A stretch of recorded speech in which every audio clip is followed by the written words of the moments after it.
ज़िंदगी में डिज़ायर एक बहुत ही इम्पॉर्टेंट चीज़ है और हम डिज़ायर को गलत तरीके से लेते हैं ज़्यादातर लोग, क्योंकि इंडिया एक स्पिरिचुअल कंट्री है तो डिज़ायर को यहाँ पे उतना अच्छा नहीं माना जाता।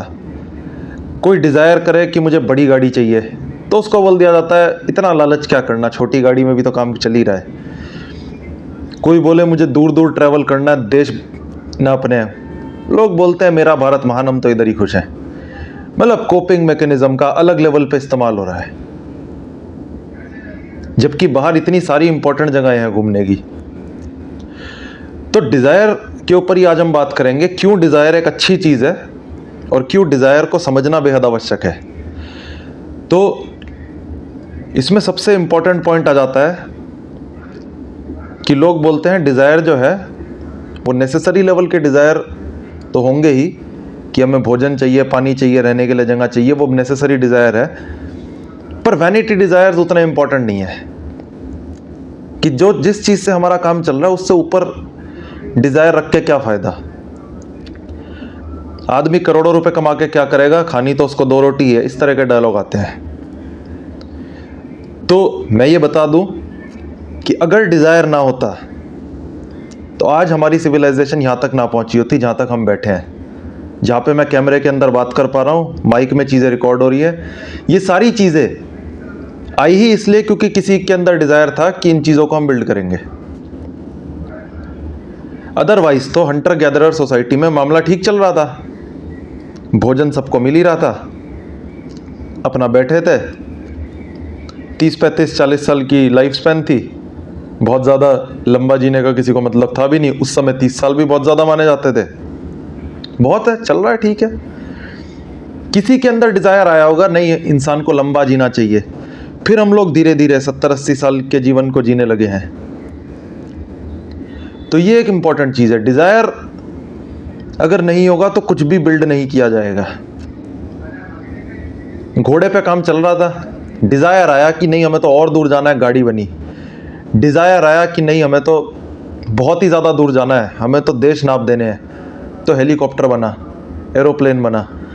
तो ये डिज़ायर की ही तो देन है, डिज़ायर ही तो वो बीज है जिसके आगे प्रोग्रेस का पेड़ उगता है। इस चीज़ को समझना बेहद आवश्यक है कि without desire nothing gets built. ये पहला पॉइंट हो गया। अब दूसरा पॉइंट हो गया कि लोग डिज़ायर को क्रिटिसाइज करते क्यों हैं। लोग डिज़ायर को क्रिटिसाइज करते हैं कि डिज़ायर का रूट कॉज क्या है, इसको समझना बेहद ज़रूरी है। अगर डिज़ायर इसलिए आ रहा है कि ऑर्गेनिक सोर्सेज से हमें कुछ चीज़ें पता चल रही है और फिर हम सोच रहे हैं कि हमारे पास भी ये होना चाहिए, तो एक अलग बात है। पर अगर डिज़ायर का सोर्स ये है कि मुझे अपने पड़ोसी से बढ़िया काम करना है, अगर मेरा पड़ोसी बेस मॉडल मर्सिडीज़ लेके बैठा है तो मुझे जी वैगन ला के खड़ी कर देनी है, तो वो एक समस्या इसलिए हो जाती है क्योंकि वहाँ पे डिज़ायर एंडलेस हो जाता है। एंडलेस कैसे हो जाता है? क्योंकि जीवन में हमेशा कोई ना कोई आपसे बेहतर होके रहेगा। कि आप जीवन में बेस्ट हो पाओगे चांसेस बहुत कम है, और जो बेस्ट है उसकी भी गद्दी हिलती रहती है। तो ऐसा कुछ नहीं है, बेस्ट होने जैसा कुछ नहीं है मार्केट में। तो अगर डिज़ायर एंडलेस हो गया तब वो प्रॉब्लमेटिक हो सकता है, क्योंकि फिर उसको कंट्रोल करना मुश्किल है। और क्योंकि वो चीज़ फिर कंपैरिजन के थ्रू ड्रिवन होती है, तो आपसे बेहतर हमेशा कोई रहेगा, तो आप हमेशा एक एंडलेस सीढ़ी पे चढ़ते रहोगे जिसका कि कोई अंत नहीं है। तो वो एक अलग मुद्दा है, वो एक अलग प्रॉब्लम है। पर उस चीज़ को लेकर डिज़ायर इटसेल्फ को अटैक करना, वो अपने आप में एक प्रॉब्लमेटिक बात है। क्योंकि डिज़ायर को अगर अटैक कर दिया तो जिंदा रहने को ही अटैक कर दिया एक तरीके से, क्योंकि जिंदा रहने का मतलब ही है डिज़ायर करना। डिज़ायर मृत्यु के बाद एकदम क्लियर हो जाएगा कि ख़त्म हो चुका। मृत्यु के बाद डिज़ायर करना असंभव है। जब तक जिंदा है इंसान तब तक उसको डिज़ायर पकड़ के रखेंगे ही, और कोई भी स्पिरिचुअलिटी में कोई कितना भी ज्ञान देके चला जाए, डिज़ायर की बहुत ज़्यादा वैल्यू है। अब बात करते हैं तीसरे पॉइंट की, कि जो डिज़ायर है हमारा वो हमारे ऊपर हावी है कि हम डिज़ायर के ऊपर हावी है। ये समझना ज़रूरी है। अगर डिज़ायर हमारे ऊपर हावी हो रहा है और हम उसे कंट्रोल नहीं कर पा रहे, उसको टेम नहीं कर पा रहे, तो एक प्रॉब्लम है।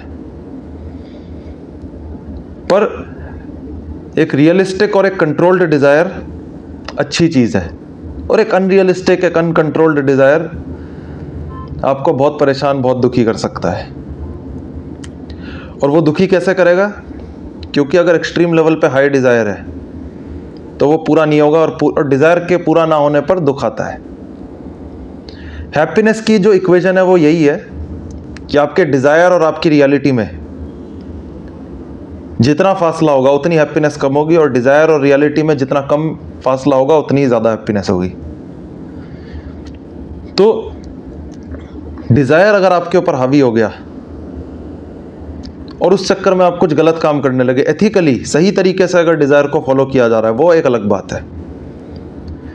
पर अगर अपने डिजायर को पूरा करने के लिए सामने वाले को परेशान करने की कोशिश की जा रही है, दूसरे का नुकसान हो जाए, मेरा फायदा हो जाए, ये सोच है, एक्टिवली सामने वाले की अपॉर्चुनिटीज को मार दिया जाए ताकि मेरे को अपॉर्चुनिटी क्लियर मिले, तो वो एक प्रॉब्लमेटिक बात है।